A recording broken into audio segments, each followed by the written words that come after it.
All right, welcome back to Mr. P Helps with Precal. This is Unit 3, Topic 1, Lesson number 5. So we're going to get more into the unit circle. I know in the last video I kind of rushed through things, so I want to get more in depth in like how to find cosine and sine for all of the angles all the way around the full circle. So we're going to start off with a warm-up which uses what we learned from that last video. Now this is what we had done in that last video. Let me pull it all the way over. These are handy to have memorized. Now I'll be honest with you, I really only memorized these 9 right here, and then I use these 9 in order to find these 9 right here by flipping them over and then radicalize them as I showed you in the last video. But definitely have these 9 memorized right here, just so that it's going to make things a lot easier, especially when building your unit circle, especially when you're not given the unit circle and you have to make it yourself. So now, first thing I'm going to do is I'm going to ask myself, well, pi over 4, which is in radians, is the same thing as a 45-degree angle. So all I have to do now is look at my chart, which I have created because I've memorized these, and I see that sine of 45 degrees is square root of 2 over 2, which is our answer. And then tangent of pi over 3, remember pi over 3 is the same as 60-degree angle, so tangent of a 60-degree angle is square root of 3.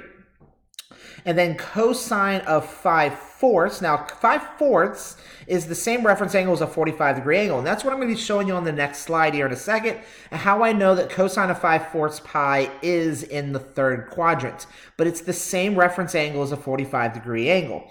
So cosine of 45 is square root of 2 over 2. But keep in mind, it's actually negative square root of 2 over 2 because cosine in the third quadrant is always negative. Remember, it's all students take calculus.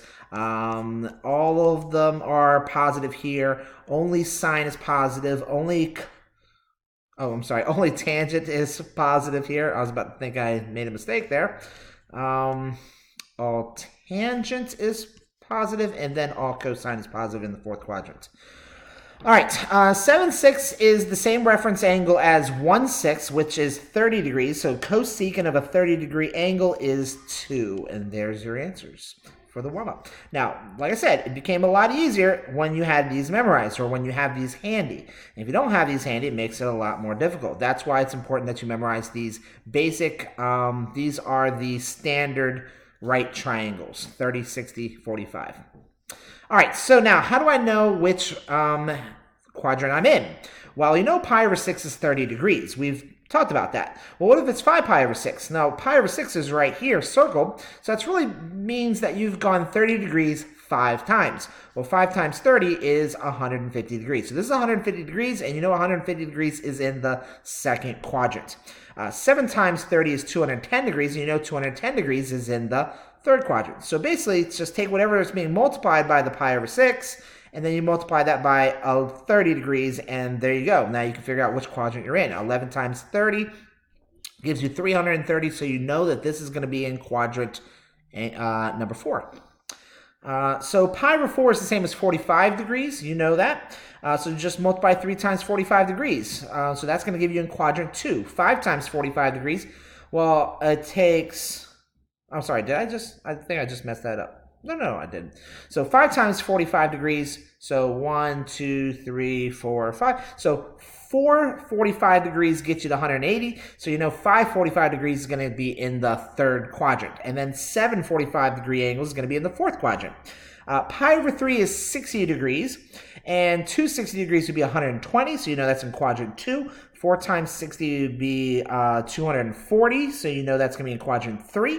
And 5 times 60 would be 300, so you know this is going to be in quadrant 4. Okay, so now why is that important? Because, like I said, I knew that this was going to be because pi over 4, because 4/4 is really just pi, so I know just pi would be halfway around, and since this is 5/4 pi, that's slightly more. That's how I knew that this was going to be in quadrant 3, which means that's how I knew that this is going to be a negative. Because remember, the reference angles are always the same answers, sine and cosine, all the way around. All the reference angles have the same answers all the way around. They're just different signs. They might be positive, they might be negative, based on which quadrant it lands in. All right, so perfect example of what I just said, and that was a perfect segue to this. So this is a 30-degree angle, and I'm not going to go through the angles again. If you want to see me do the angles and the radians, please watch the last video. I really want to focus on these quadrant points. The reason why is because I didn't get to finish that in the last video, and I want to make sure I give that understanding here in this video, because that's really what we're going to get into. So sine of 30 is 1/2. So I'm sorry, cosine of 30 is 1/2. All right, scratch what I just said. So this is square root of 3 over 2, comma 1/2. We know that 60 degrees is going to have the exact same two numbers, only they're going to be in the reverse order. So this is going to be 1/2 square root of 3 over 2. And then, of course, then 45 degrees is just going to be square root of 2 over 2 and square root of 2 over 2. It's always the same thing. Now, I'm going to transfer these three, and I try to make that pretty clear. And you can see by the color coordination that if this is square root of 3 over 2, then so is this 1/2, and so is this, and so is this.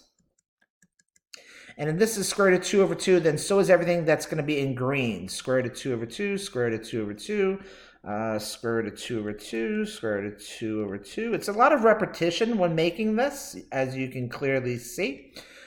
Which makes it so if you can memorize the first quadrant, basically the rest you can figure out just from knowing that all students take calculus. You can figure out the rest. So now I look at the red one. So this is, did I just put those in the wrong spots? I think I just did. Yes, you probably noticed that as I was doing it. Let me try that again. So this should be square root of 3 over 2, 1/2. And which these are all right. And then the blue one should be 1/2 square root of 3 over 2. This should be 1/2 square root of 3 over 2, and this should be 1/2 square root of 3 over 2. Okay, now it's done correctly, but the only thing missing here is the fact that we need to change the quadrant signs. So I could go through this like I did in the last video, which may or may not confuse you, or the easier way of doing this is just all of these points are going to be positive because they're positive, positive, positive, positive, positive, positive. All of these points over here, and it works out perfectly, is going to be negative, which is to the left, so it's going to be a negative x and a positive y.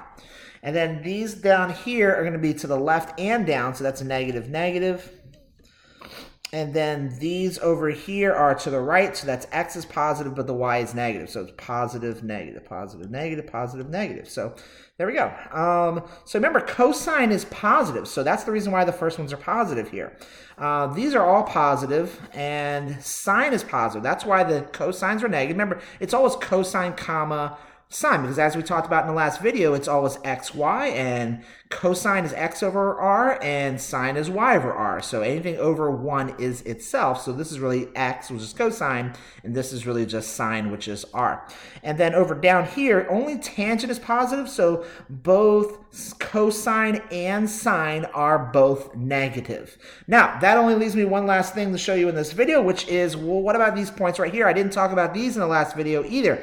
Well, it's a radius of 1, which means this point right here is it's got an x of 1, and it's got a height of nothing.